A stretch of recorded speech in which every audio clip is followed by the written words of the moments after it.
Good morning everyone. हम अब ये हमारा लूसेंट रिवीजन है, क्लास चल रहा है। तो पिछले क्लास में हम लोग इस वक्त तक यहाँ तक हम ख़त्म किए थे यूनानी से। अब हम इस नेक्स्ट सीरीज में शक से स्टार्ट करेंगे, ठीक है।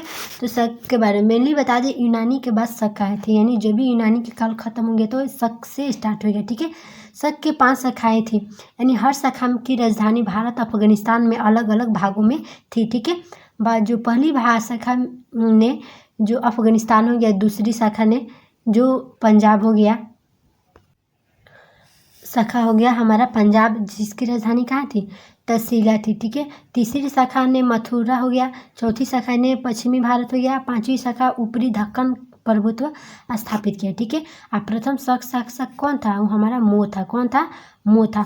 नेक्स्ट जो शक मूलतः मध्य एशिया के निवासी था, चारागाह की खोज में कहाँ आए थे, भारत आए थे, ठीक है। उसके बाद चलते चारागाह की खोज में हमारे कहाँ आए थे, भारत आए थे। उसके बाद 58 ईसा पूर्व में उज्जैन के एक स्थानीय राजा ने शकों को पराजित करके बाहर खदेड़ दिया और विक्रमादित्य की उपाधि धारण कर ली थी, ठीक है। और शकों पर विजय के उपलक्ष्य में 58 ईसा पूर्व में एक नया संवत यानी विक्रम संवत के नाम से प्रारंभ हो गया, ठीक है। और उसी समय के विक्रमादित्य एक लोकप्रिय उपाधि बन गई, जिसकी संख्या भारतीय इतिहास में 14 तक पहुँच गई। गुप्त शासक चंद्रगुप्त द्वितीय सबसे अधिक जो थे विख्यात विक्रमादित्य थे, ठीक है। शकों ने अन्य शाखाओं की तुलना में जो पश्चिमी भारत में प्रभुत्व स्थापित करने वाली शाखा ने सबसे लंबे अरसे तक शासन किया, ठीक है, लगभग 4 शताब्दी तक। गुजरात में चल रहे समुद्री व्यापार से यह शाखा काफ़ी लाभान्वित हुई और भारी संख्या में चांदी के सिक्के जारी किए गए, ठीक है। शकों के सबसे प्रतापी शासक थे रुद्रदामन प्रथम थे, जिसका शासन 130 से 150 ईस्वी तक रहा, ठीक है। और गुजरात के बड़े भाग पर था। इसने काठियावाड़ हो गया कि जो काठियावाड़ की अर्धशुष्क सुदर्शन झील था, जो मौर्य द्वारा निर्मित था, का जीर्णोद्धार किया था, ठीक है। रुद्रदामन संस्कृत का बड़ा प्रेमी था। इसने ही सबसे पहले विशुद्ध संस्कृत भाषा में लंबा अभिलेख गिरनार अभिलेख जारी किया था, ठीक है। इसके पहले के सभी अभिलेख प्राकृत भाषा में रचित थे। अब भारत में शक राजा अपने को क्षत्रप कहते थे। क्या बोलते थे, क्षत्रप बोलते थे। पार्थिव का यह पहले हो गया।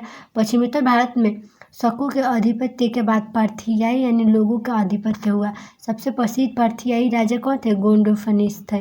और इसी के शासनकाल में सेंट थॉमस ईसाई के विचार करने के लिए भारत आए थे। पार्थियाई लोगों का मूल स्थान कहाँ था, ईरान था। उसके बाद चलते हैं कुषाण के बारे में। कुषाण पल्लव के बाद कुषाण आए थे, जो यूची या तोखली भी कहलाते थे, ठीक है। यूची नामक एक कबीला 5 कुलों में बटा हुआ था। उन्हीं में एक कुल कुषाण था, ठीक है। तो कुषाण के बारे में पढ़ते हैं। कुषाण वंश के जो संस्थापक है कौन थे, कुजुल कड़फिसेस थे। इस वंश का सबसे प्रतापी राजा था वो कनिष्ठ था। इनकी राजधानी कहाँ थी, पूरजपुर या पेशावर थी। कुषाणों की जो द्वितीय राजधानी मथुरा थी, ठीक है। कनिष्ठ ने 78 ईस्वी में गद्दी पर बैठने के समय में एक संवत चलाया, जो शक संवत कहलाता है, जिसे भारत सरकार द्वारा प्रयोग में लाया गया था, ठीक है। नेक्स्ट चलते हैं, हमारा नेक्स्ट क्या है, बौद्ध धर्म की चौथी बौद्ध संगीति कनिष्ठ के शासनकाल में कुंडनबंग यानी कश्मीर के में प्रसिद्ध बौद्ध विद्वान वसुमित्र की अध्यक्षता में हुई थी, ठीक है। कनिष्ठ के बौद्ध धर्म के महायान संप्रदाय का अनुयायी था, ठीक है। चीनी जनरल जो पेन चाओ ने कनिष्ठ को हराया था। किसने हराया था, पेन चाओ ने हराया था। उसके बाद चलते हैं, आरंभिक कुषाण शासकों ने भारी संख्या में स्वर्ण मुद्राएं जारी की और जिनकी शुद्धता गुप्त काल की स्वर्ण मुद्राओं से उत्कृष्ट है। कुषाणों ने सोने की सर्वाधिक शुद्ध सिक्के जारी किए थे और कुषाणों ने उत्तरी तथा पश्चिमी भारत में सर्वाधिक संख्या में तांबे के सिक्के को जारी किए, ठीक है।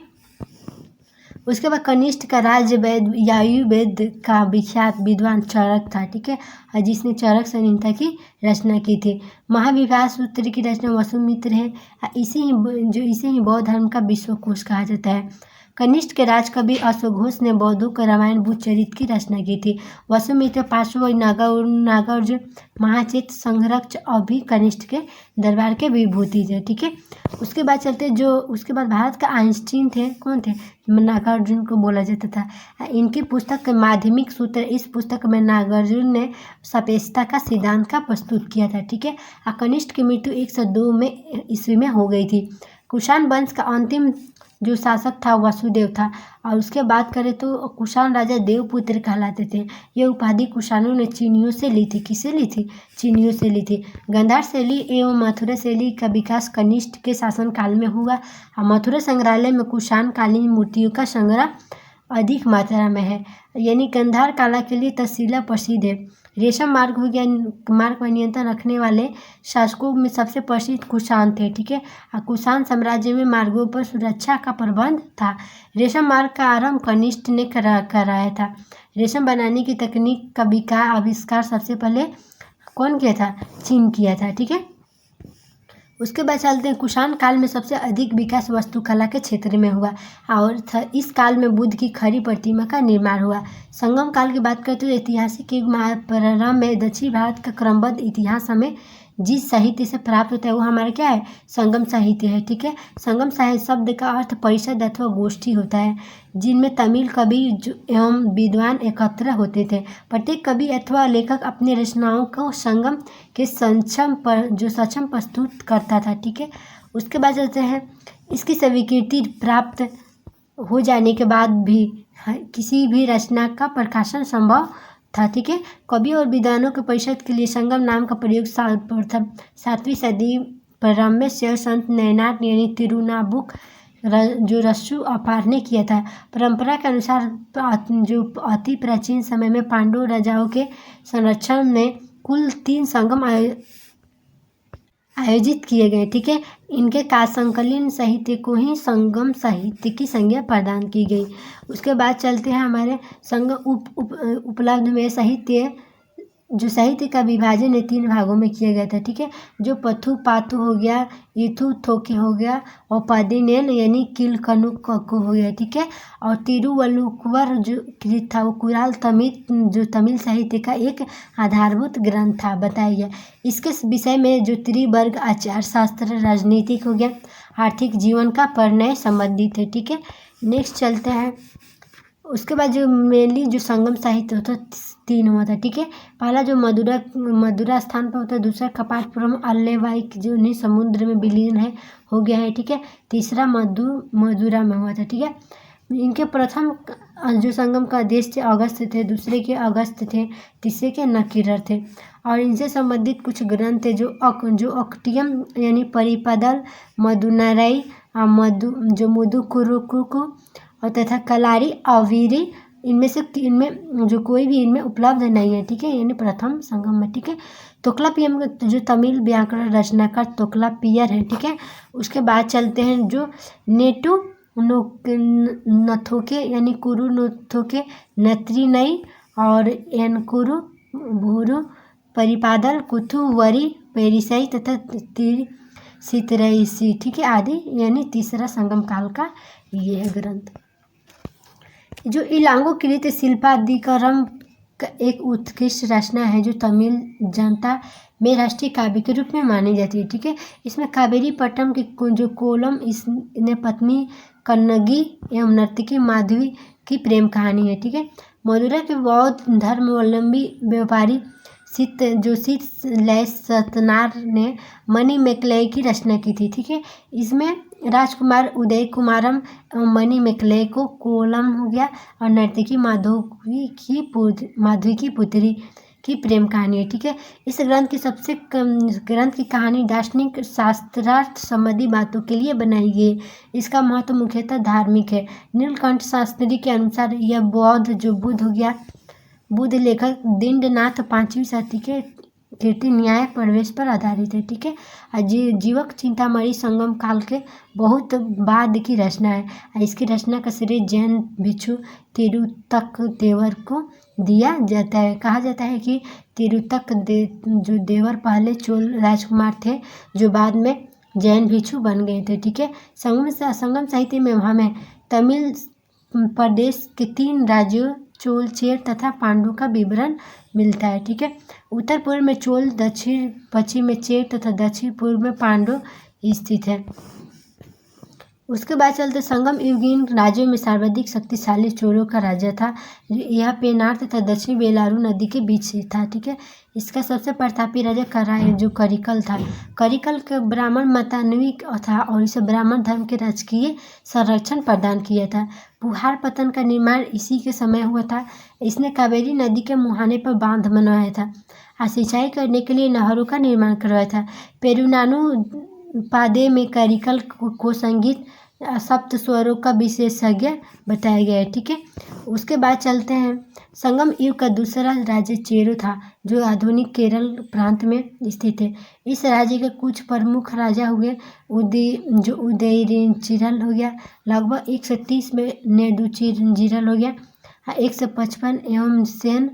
उसके बाद सेन गुटुवन 180 ईस्वी। सेन गुटुवन ने आदिराज की उपाधि धारण की थी। ठीक है, इसने पतिनी नामक धार्मिक संप्रदाय को समाज में प्रतिष्ठित किया था। ठीक है, संगम युग का तीसरा राज्य पांड्यों का था। ठीक है, जो कावेरी के दक्षिण में स्थित है। इसकी राजधानी मदुरा में थी। कहाँ थी? मदुरा में थी। और संगम राजाओं में नेदुजेलियम लगभग 210 में सबसे शक्तिशाली था। ठीक है, नेक्स्ट चलते संगम काल में मंत्रियों का अमात्यान और अमात्यर कहा जाता है, यानी अमात्यर बोला जाता है। ठीक है, राजधानी में एक राज्य सभा होती थी और जिसने नल्लेवे कहा जाता था। ठीक है, यह राजा के साथ न्याय का कार्य करता था। ठीक है, राजा देश का प्रधान न्यायाधीश तथा सभी प्रकार के मामले की सुनवाई की अंतिम अदालत होता था। ठीक है, राजा का न्यायालय को मनरम कहा जाता था। क्या बोला जाता था? मनरम। चोरी तथा व्यभिचार के अपराध के लिए मृत्युदंड दिया जाता था और झूठी गवाही देने पर जीभ काट ली जाती थी। ठीक है, उसके बाद चलते हैं भूमि कर नगद तथा अनाज दोनों रूपों में अदा किया जाता था। संभवतः यह उपज का 6ठा भाग होता था, किंतु कभी कभी इसे बढ़ाया जाता था। व्यापारियों की सीमा शुल्क इचुंगी वसूल की जाती थी। सेना जो चतुरंगिनी होती थी, जिसमें अश्व, गजरथ तथा पैदल सिपाही सम्मिलित थे। नगाड़े एवं शंख बजाकर सैनिकों को बुलाया जाता था। ठीक है, और युद्ध भूमि में वीरगति पाने वाले सैनिकों को सम्मान में पत्थर की मूर्ति बनवाए जाने की प्रथा थी। ठीक है, उसके बाद नेक्स्ट चलते हैं। नेक्स्ट हमारा ये है, राजा अपने आवास की रक्षा के लिए सशस्त्र महिलाओं को तैनात करते थे। ठीक है, संगम काल में समय में जानने के लिए जल घड़ी का प्रयोग किया जाता था। तमिल प्रदेश में ब्राह्मणों का उदय सर्वप्रथम संगम काल में हुआ। ठीक है, जो समय का सबसे प्रतिष्ठित वर्ग माना जाता है। क्या माना जाता है? प्रतिष्ठित वर्ग। इसकी हत्या को सबसे बड़ा अपराध माना जाता है। संगम कालीन जो ब्राह्मण मांस भक्षण करते थे तथा सूरा पीते थे। ठीक है, उसके बाद चलते हैं ब्राह्मणों के पश्चात संगम युगीन समाज में बेलार वर्ग का स्थान था। ठीक है, इसका मुख्य पेशा जो क्या था? कृषि काम था। पुलैन की बात करें तो यह दस्तकारों का एक वर्ग था जो रस्सी तथा पशु चर्म की सहायता से चरपाई एवं चटाई बनाने का कार्य करते थे। ठीक है, एनियर की बात करें तो शिकारियों की एक जाति थी। ठीक है, मलौर की बात करें तो लूटपाट करने वाली जाति होती थी। ठीक है, संगम साहित्य व्यापारिक वर्ग को बेगिनार बोला जाता था। ठीक है, और संगम साहित्य में दास प्रथा का अस्तित्व प्रमाण नहीं था। ठीक है, तुक्लापियम नामक तमिल रचना से ज्ञात होता है कि संगम काल में विवाह को संस्कार के रूप में मान्यता प्राप्त की गई थी। ठीक है, इसमें हिंदू धर्म वर्णित विवाह के 8 प्रकार के ब्राह्मण, देव, आय, प्रजापत्य, असुर, गंधर्व और राक्षस और पिशाच का उल्लेख मिलता है। ठीक है, उसके बाद चलते हैं परिणय विवाह की मान्यता थी। ठीक है, और पंचतीर्णय का कहा गया है। ठीक है, एक पक्षीय परिणय को जो कैकिनैन का और अनुचित परिणय को पेरेंदुने कहा जाता था। ठीक है, संगम काल में चावल मुख्य खाद्यान्न था और इसे दूध में मिलाकर सांभर नामक खाद्यान्न तैयार किया जाता था। ठीक है, और मेनली संगम थोड़ा नाम इधर उधर दे दिया गया है इसमें। ठीक है, इसे कोई बात नहीं, आप लोग 2 बार 3 बार इसको रिवीजन कीजिएगा, अच्छा से नाम क्लियर हो जाएगा। नर्तक और नर्तकियों और गायकों के दल धूम धूम कर लोगों को मनोरंजन किया जाता था, ठीक है, करते थे। संगम साहित्य में इन्हें पानर और बिडेलियर कहा जाता था, ठीक है। तमिल साहित्य में मचेलियर तथा अवेरियर जैसी कवित्रियों ने चर्चा की हुई थी, जिससे स्पष्ट होता है कि इस काल में स्त्रियां सुशिक्षित होती थी, ठीक है। उसके बाद चलते हैं, सुशिक्षित होती थी। संगम काल में लोग जो थे कौओं को शुभ पक्षी मानते थे, ठीक है, जो अतिथियों के आगमन की सूचना देते हैं। आज भी इसको उचित माना गया है यहाँ, ठीक है। उसके बाद कौवे नाविकों को सही दिशा में का बोध भी कराते थे। इस कारण सागर के मध्य चलने वाली जहाज़ों के साथ उन्हें ले जाया जाता था। संगम काल में समाधियों के स्थान पर पत्थर गाड़ने की प्रथा थी, ठीक है, और उन्हें वीर प्रशस्तर कहा जाता था। इनकी पूजा भी होती थी और प्राय युद्ध में वीरगति प्राप्त सैनिकों को सम्मान खड़े किए जाते थे, ठीक है। उसके बाद से संगम काल में किसानों को बेलार तथा उनके प्रमुख को बेलिर कहा जाता था, ठीक है। संगम साहित्य से पता चलता है कि समाज निम्न वर्ग की महिलाएं ही मुख्यतः खेती का कार्य किया करती थी। इन्हें कडेसीवर कहा जाता था, ठीक है। और संगम काल में चोलों की समृद्धि का मुख्य कारण उनकी सुविकसित वस्त्रोद्योग था, ठीक है। पांडु राज्य में कोकई सलीवार को एवं चेर राज्य में बंदर प्रमुख बंदरगाह था, ठीक है। उसके बाद चलते हैं, कोकई मोती खोजने का प्रमुख पतन था। कुरुमंडल जो समुद्र तट पर जो पुदुचेरी से 3 किलोमीटर दक्षिण में स्थित अरिकमेडु चोल वंश का एक प्रमुख बंदरगाह था। इस बंदरगाह से रोम के साथ व्यापार होता था। 1945 में हुई यहाँ की खुदाई में एक विशाल रोमन बस्ती का पता चलता है। यहाँ मानकों के निर्माण का कारखाना भी था और पेरिप्लस में अरिकमेडु को पेडोक कहा जाता था, ठीक है। और संगम काल में ही मिस्र के एक नाविक हिप्पोलस ने मानसूनी हवाओं के सहारे बने जहाज़ों में सीधे समुद्र पार कर सकने की विधि खोजी, ठीक है। तमिल देश का प्राचीन देवता मुरुगन था और कालांतर में उसका नाम सुब्रामन हो गया था, ठीक है। स्कंद कार्तिकेय के साथ उसका जो तादात्म्य स्थापित कर दिया गया, ठीक है। हिंदू धर्म में स्कंद कार्तिकेय को शिव पार्वती का पुत्र माना गया और स्कंद का नाम कुमार भी था, ठीक है। और तमिल भाषा में मुरुगन शब्द का यही अर्थ होता था, ठीक है। और उसके बाद था मुरुगन का प्रतीक क्या था, चिन्ह मुर्गा था तथा उसके विषय में यह मान्यता थी कि उसे पर्वत पर कीड़ा करना अत्यधिक प्रिय थे, ठीक है। और उसका अस्त्र बच्छा था, ठीक है, बच्छा था। और उसका कुर्वस नामक एक पर्वतीय जनजाति की स्त्री को मुरुगन की पत्नियों में माना गया, ठीक है। उसके बाद चलते हैं गुप्त काल के बारे में, ठीक है। गुप्त साम्राज्य का उदय 3री शताब्दी के अंत में प्रयाग के निकट कौशाम्बी में हुआ था। गुप्त वंश का संस्थापक श्रीगुप्त 240 से 280 ईसा ईस्वी में है, ठीक है। और श्रीगुप्त का उत्तराधिकारी घटोत्कच 280 से 320 में हुआ था, ठीक है। यानी उनके बीच में ये अपने शासन किए, ठीक है। उसके बाद जो गुप्त वंश का प्रथम महान सम्राट था चंद्रगुप्त प्रथम था। यह 320 ईस्वी में गद्दी पर बैठा था। इसने लिच्छवी राजकुमारी कुमार देवी से विवाह किया था। इसने महाराजाधिराज की उपाधि भी धारण की थी, ठीक है।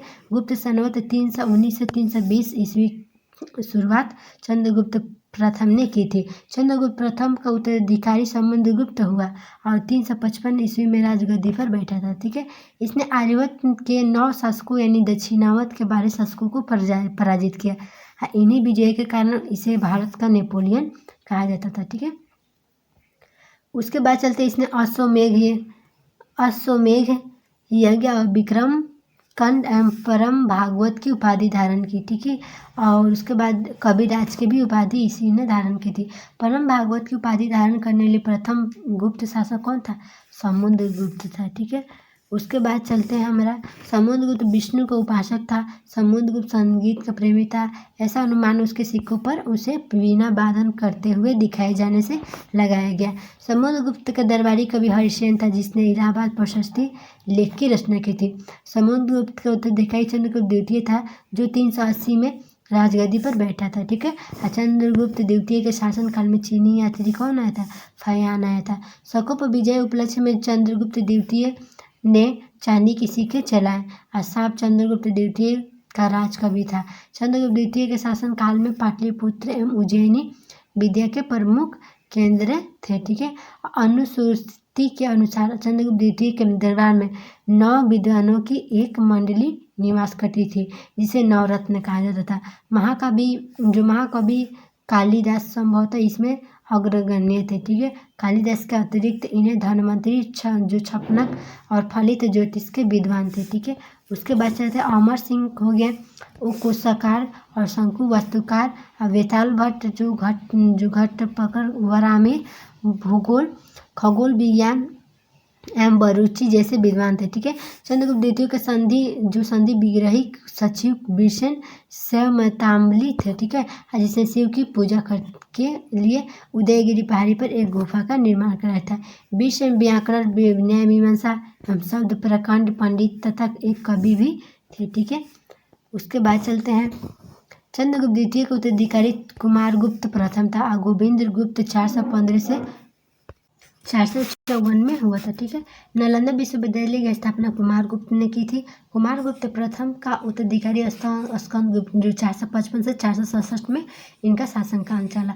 स्कंदगुप्त ने गिरनार पर्वत पर स्थित सुदर्शन झील का जो निर्माण किए थे। ठीक है। स्कंदगुप्त ने पर्णदत्त को सौराष्ट्र का गवर्नर भी नियुक्त किया गया था। स्कंदगुप्त के शासनकाल में ही हुनों का आक्रमण हुआ शुरू हो गया था। ठीक है। अंतिम जो गुप्त शासक थे वो विष्णुगुप्त थे। गुप्त शासकों में सबसे जो प्रतापी प्रादेशिक देश था वो क्या था? इकाई था, प्रादेशिक इकाई देश थी, जिसके शासन को गोपना कहा जाता था। एक दूसरी प्रादेशिक इकाई सुक्ति थी, जिसके शासक को ऊपरी कहा जाता था। ठीक है। सुक्ति के नीचे विषय नामक जो प्रशासनिक इकाई होती थी, जिसकी प्रमुख विषयपति कहलाते थे। ठीक है। पुलिस विभाग के मुख्य जो अधिकारी थे वो दंड पार्षद थे। अब जो पुलिस विभाग के जो साधारण कर्मचारियों को चाट भाट भी कहा जाता था। ठीक है। उसके बाद चलते हैं प्रशासन के सबसे छोटी इकाई ग्राम थी। ठीक है। ग्राम का प्रशासन ग्राम सभा द्वारा संचालित होता था। ठीक है। ग्राम सभा का मुखिया ग्रामीण कहलाता था।